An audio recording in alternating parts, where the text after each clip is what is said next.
Sere, baramutse. Amakuru? Amakuru yari meza. None se ko mwatinze kubyuka?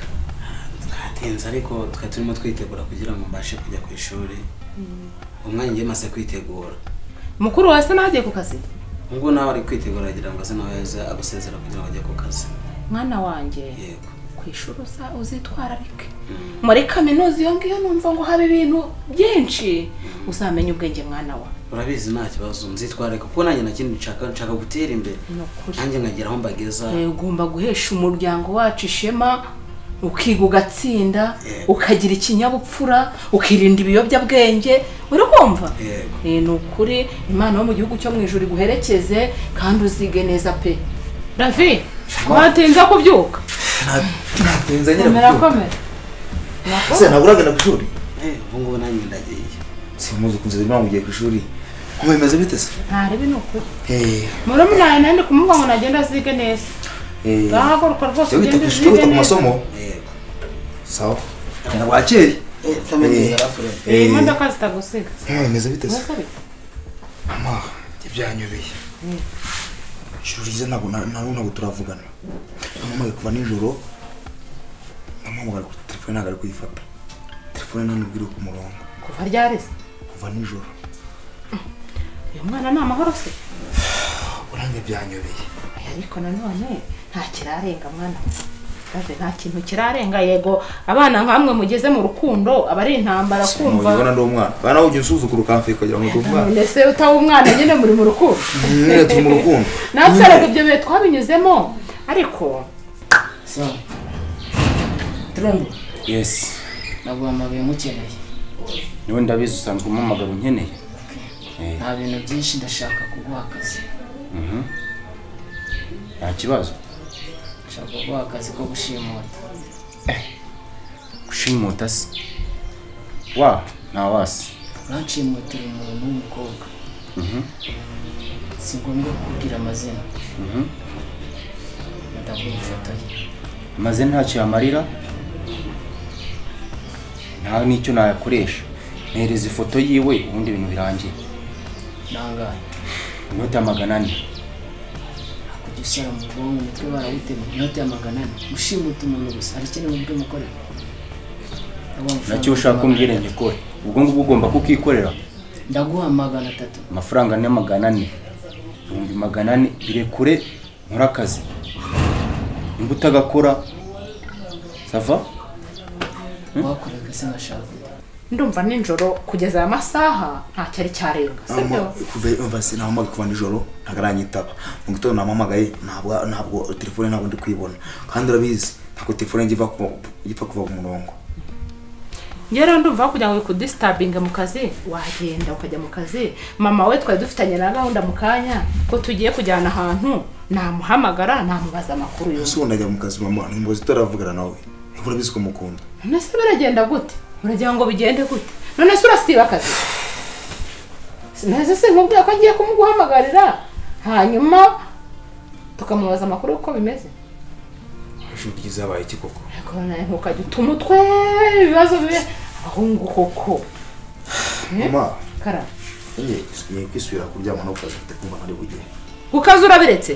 Kubyiwe nsumu. Reka muhamagare sibyo? Ese telefone yawe byagenze gute? Ko nta ndozo ufite ngo abere tumuhamagaza. Nyine kandi namuhamagaye nyine byanze. Reka mpamagare mama we. Wenda we hamagara. Reka mpamagare mama we ariko itegura ujye ku kazi. Twamaze gusobanukirwa ibyo. Okay, ntari bireka ngende ariko ubwo nyine utse kumumagara mu makuru ku kazi. Nta kibazo ndabona. Sawa. Aho rero. Aho gira umunsi mwiza. Birirwe neza ka. Mbatekera iki se uyu munsi? Ntacyo bitwaye. 400. 400. Ndayabona. Ya mpereza ifoto. Uretse kunyaka ifoto. Uko kiraka gifite kondisiyo. Nta kibazo. Nta nkovu mushaka aho yakomeretse. Sinkeneye kubona amarira ku maso. Ngomba kubyubahiriza byose kandi nkakora akazi uko gashaka. Iminsi 3. Akazi ko wagashoshe. Bikaba birangiye. Nta n'ubwigiramo. Akazi kanjye bashaka kugatwara ku murongo namara kugatwara ku murongo ko mbafite byinshi byo gukora. uze kunsanga mu rugo nimugoroba. Ifoto nguye n'amafaranga. Sawa. Nayo Nta mutima mubi. Ubwo ngubwo nirirwa nkuhamagara se. kumamagara. Sanga mu rugo. Mama Juru waramutse? Igitondo cyiza. None se mwaramutse mute? Juru ryiza byamugendekeye gute?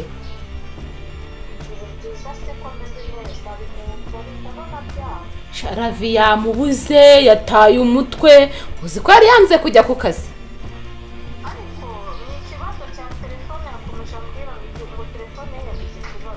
Oh, sawa ntacyo mama Imana ishimwe gahunda se dufitanye ko utari kwitegura ngo uze tugende. Sara kambwira uwo mwana abashe gutuza. Sawa murakoze.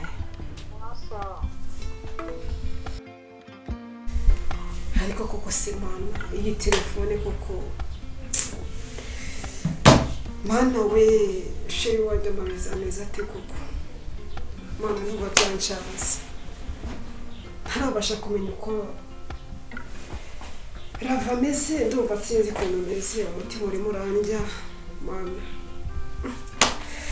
ubu se koko ndabigenza nte koko mana telefone mana kuki wemeye ko telefone imba gutya koko mana agahinda karanyishe ubuse Juru ryiza. karame mama Mfite umwana. Mwana we. Bose nzamukorera icyamura neza. Mbese gukundana nawe n'umunyenga ariko se yanyemera. Ariko se nzakora iki? Ko nkunda bose nawe arabibona ntacyo ndakora. Ariko rekanze. Ndaje nanjye mwigaho kaza mwe izi dokima. mama ntako Ndabona uhangayitse cyane. mama ameze nabi meze nabi ntarabasha kumenya ko rave ameze byanze ndumva agahinda kanyishe Ihangane. Mama Ravi yarampamagaye ngo bakubuze. Rero ubwo telefone yakunaniye reka ngo utize ariko Ravi ngo yahangayitse cyane. mama Murakundana bazi gusa Imana izabashyigikire uru rukundo rwanyu izarukomeze ibahereza umugisha pe. mama nkunda rave yanjye n'umutima wanjye wose Ndabizi n'ukuri. Ndabizi rero gerageza umuhamagare umuvugishe turebe ko nawe yatuza. Sibyo? Kandi tuza ikibazo cyari telefone ubwo ugiye gukora ibishoboka nawe umuhamagare numara kumuvugisha ubwo turamenya uko bimeze kandi humura nta kibazo afite komera. Gira umuhamagare reka ndebe ibintu mba ndi gutunganya mo hariya ndaje sibyo? yego mama Kandi komera. sawa urakoze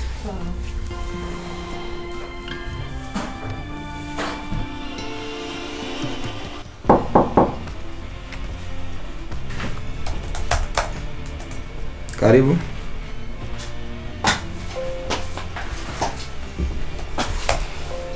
Hi boss. Hi. Hari narinzanye.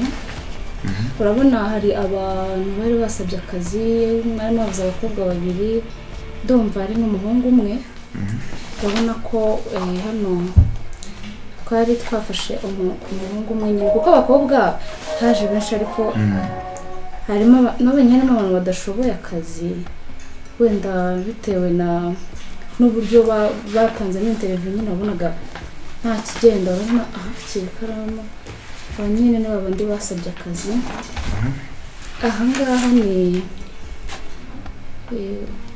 basabye akazi ushinzwe abatekinisiye baza imodoka. Okay. Wabonye bashoboye? Ye uyu musore arashoboye kabisa kuko afite na experience mu gukora imodoka. Noneho uyu aha ni babandi y'amasoko. Amasoko? Twari twabirebye byose wenda manager sinzi niba atarakubwiye kuko twasanze bujuje ibisabwa. Okay. Yego. Nangayo ni ya misoro nawe ntabwo mwamubyotse ya misoro nyine mugomba kugira ngo ukareba uko yagenda. Okay, nta kibazo niba mwamaze kuverifya neza mukabona ko ibintu ari sawa ntarebe ibindi ngo nizere ko abakozi bamaze kubona ko ari abantu bashoboye. Okay, hanyuma ndashyiga nta kintu kibazo gihari. Nta gihari ariko boss nakuvugisha nta kibazo.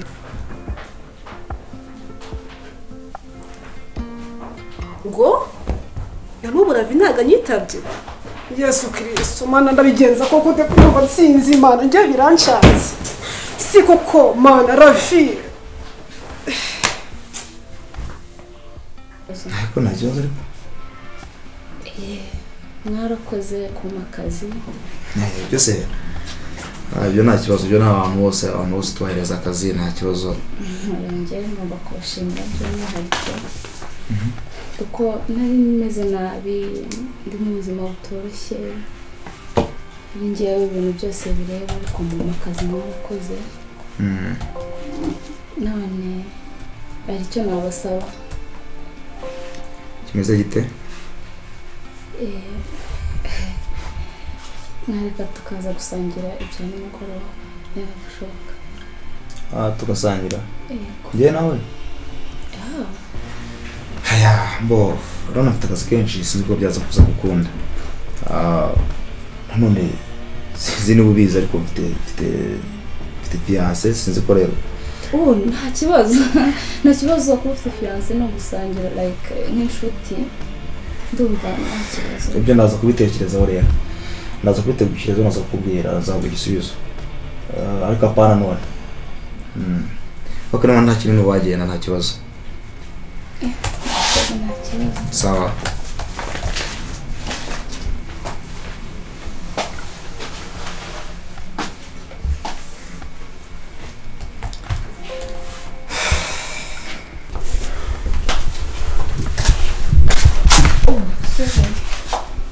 Icyo kugenda ubwirana se. Sorry. Biteze. Isa. Tajemo. Najemo aratonda yaciyemo nubwo nyiza. Biteze ko ndeba biyumvira cyane. Hapo se kumubaza. Mbaza. Bosi. Mfunga wakunda n'umuzi.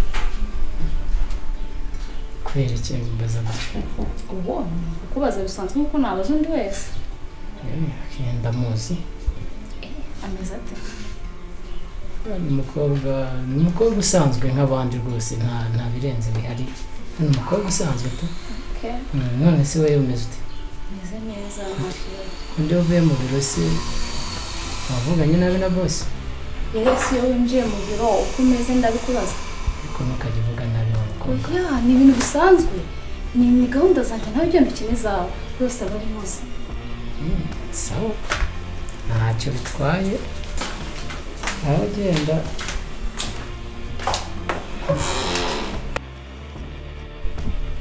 Hello Johnny. Muraho neza. Natwe turakomeye. Ya business iragenda. Natwe bya bintu twavanye Dubai ndabona abakiriya barimo babishaka ubwo no kuzasubirayo tukazana ibindi. Gihe nshobora kuzajyayo muri kiriya cyumweru cyo hirya. Wowe uramutse ugiyeyo vuba nagutuma. Nta kibazo.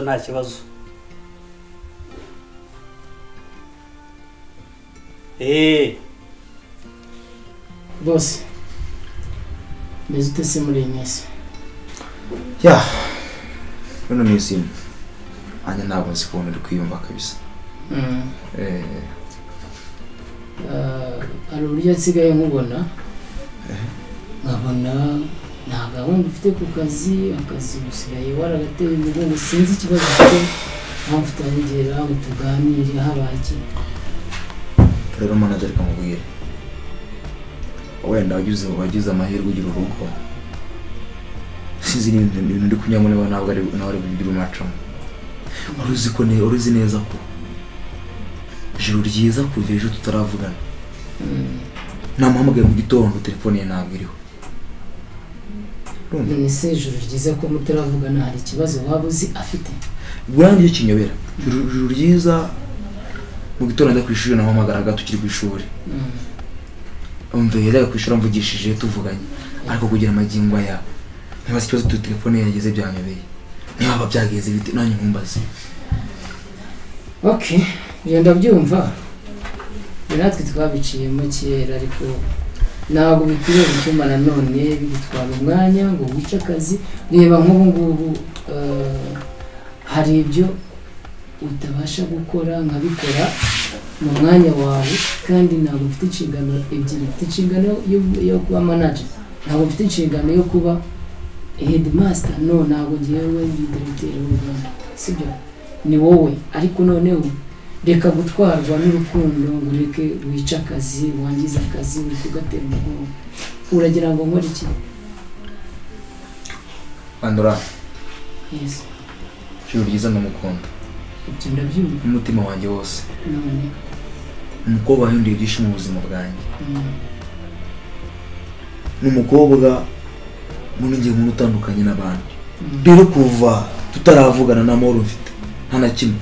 Kandi ikindi iby'akazi uri manager. Yego. Nabwo umwanya mbona ko ukwiye kuwukora. Gerageza rero utunganye bidatunganye. Okay, tujye muri gahunda z'akazi bwo byajuru byiza turaza. Okay, hanyuma akazi bigeze rero sasa mbwira. So akazi yego bikoherereza ngaho. None dufite ikibazo ahangaha, dufite abakozi tutarahemba. Yego. Kandi igihe cyo guhemba cyarageze. Barengejeho icyumweru. Cyumweru turahemba abakozi kubera wowe wabuze. Okay.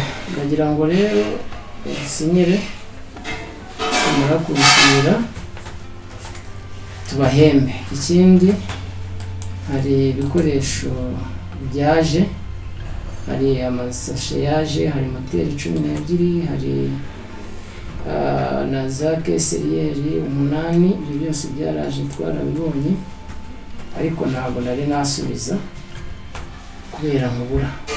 Okay. Kugira ngo mfashe rero tubanze duhembe abakozi hanyuma nsigere nako basuje tange bakajyana ibikoresho twemere ko twabyakiriye. Bandura. Yes. Kusi ariko ko turahemba abakozi. Okay, sawa reka ibintu mbyiteho ndaje ngusinyire hanyuma mu minsi 2 mu mwaka w'abakozi. Yego, hanyuma ibindi byose rero byo ugomba kubyitaho ukamara raporo nzima y'uko ibintu byamaze gukorwa. Shadi yamuvugane muganire mureke kuntu muhuza kandi muhuza akazi mu bigenze neza. Ariko ikintu ndimo ndibaza. Ngiye kwipanga nzakubwira je ni we kuriyo tuzabikora neza. Sawa mugira umugoroba mwiza. Tisheri. Madam mwiriwe. Mwiriwe. Amakuru. Neza. Mwiriwe neza. Mwiriwe neza. Okay. Mwamuri kuri telefone? Ari mugabo witwa John n'utwa turi kuvugana tuya tujyana i Dubai. Ese papa Ravi. Shadi yakari kuva mu biro byawe nkabona ntameze neza. Kubera iki Shadi yamujya muganira, Shadi afite iki kibazo? Shadi nta kibazo. Mu raporo y'akazi yambwira abakozi yambwiye ko babonye rero sinzi ibindi ari biki. Kandi ikindi ndabona abonye ameze neza nta kibazo. Usi ntabwo ubibona. Ubegerageza Shadi umuganirize umwegere mu mukozi, sibyo? Mwegere umuganirize cyangwa se mukabaye dukoresha tumize inama y'abakozi. Abakozi bumva ibitekerezo n'ibibazo bafite. Shadi ndamubonye mbona asa nk'umuntu ufite ikibazo kandi ntabwo akunda kumbwira ibibazo byabo sinzi impamvu. Hanyuma rero fasha tuzakoresha inama abakozi n'ibibazo abakozi bafite. Okay. Sawa, ibyo nagira mbyiteho. Agerageza mbyiteho. Ndumva icyari kigoye ari guhemba abakozi. Shadi ndaza kumuganiriza imenye ikibazo afite nta kibazo bandora. Okay. Ese wafasha gakonje kabanza kajya gukurikirana ijoro ryiza. Okay, ndavamo hano ndajya kureba ijoro ryiza ndanyura iwabo njye kureba ikibazo gihari ndewe ku mukunzi wanjye ameze neza werekeze se oya nta kibazo nagiye nyine okay sawa nta kibazo sawa twese namaze kutwahiriza aho ngaho sawa nange mu ndabibona sawa hari ya raporo yo muri nuza iriya muri Kenya bari badusabye kugira ngo tugaragaze ibyashize uko byagenze nimba byarabonye abakiriya nimba batarabonetse ariko nabashubije ko twabonye abakiriya nta kibazo badusaba ko batwohereza ibindi sinzi uko mubyumva nabyo so ngiye kumara iminsi mpuze rero ibintu byose ugiye kubikurikirana hanyuma uzajya umpa raporo nyine tu ariko ikurikirane nta kibazo sawa reka noneho ngiye kuri teri imva kuri teri ndaza kubona ibisubizo kubona akazi sawa rwose akazi keza sawa yaba ari abana ntakora ibishoboka byose akabashyingira ko nduzi umuhungu wawe ibintu byahinduye isura niba ageze aho ashaka kwanga kujya mu kazi kubera umukobwa yabuze kuri telefone aho kugira ngo hazavuke ibindi bibazo ntabashyingira buriya aya nibyo bana nanjye ibintu impungenge kubona yanze kujya mu kazi kubera ko yabuze umukunzi we reka turebe ukuntu twapanga abana tuzabashyingire ubu biransaba ko nzahamagara papa wa Juru tukabiganiraho tugafata umwanzuro w'igihe bagenda abana bagasezerana bikava mu nzira kugira ngo akazakomeza kwice hano umukunzi wa hariya mureba twabashyingira bakubaka urwabo nta kundi ndumva ariko bikwiriye kugendana aho ubundi iby'uriya muhungu ndabona ari birebire muri umuntu we hari imyenda rero asize ambwiye ngo umuterere reka njye kumuterera ndumva icyo ngicyo ari cyo mwakora kugira ngo bano bana turebe ko twafasha